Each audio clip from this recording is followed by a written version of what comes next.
વેરાવળના સુપાસી ગામે એસઓજીના દરોડા 30 જેટલા ગેરકાયદેસર ગેસ સિલિન્ડરનો જથ્થો ઝડપાયો। ગેસ સિલિન્ડરનો સંગ્રહ કરનાર લક્ષ્મણ બારડ નામના શખ્સને ઝડપી કાયદેસરની કાર્યવાહી હાથ ધરી।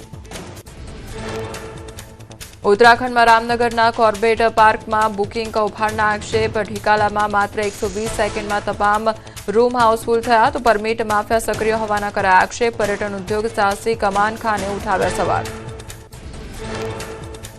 જૂનાગઢમાં સિંહ બેલડીના મંદિરમાં આંટાફેરા। મંદિરના ઓટલા પર પ્રદક્ષિણા કરતો સિંહ કેમેરામાં થયો કેદ। ગિરનાર જંગલના બોરદેવી રોડ પર આવેલા ખોડિયાર મંદિરમાં દેખાયા સિંહના આંટાફેરા।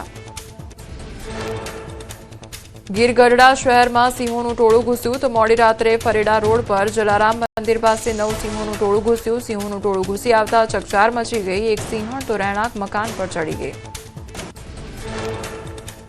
સુરેન્દ્રનગરના થાન તાલુકામાં દીપડાની દહેશત। સોનગઢ ગામની સીમમાં દેખાયો દીપડો ત્યારે 15 દિવસમાં 8 પશુઓનું મારણ કર્યું। ઘટનાને લઈને પશુપાલકો અને ગ્રામજનોમાં ભયનો માહોલ જોવા મળ્યો।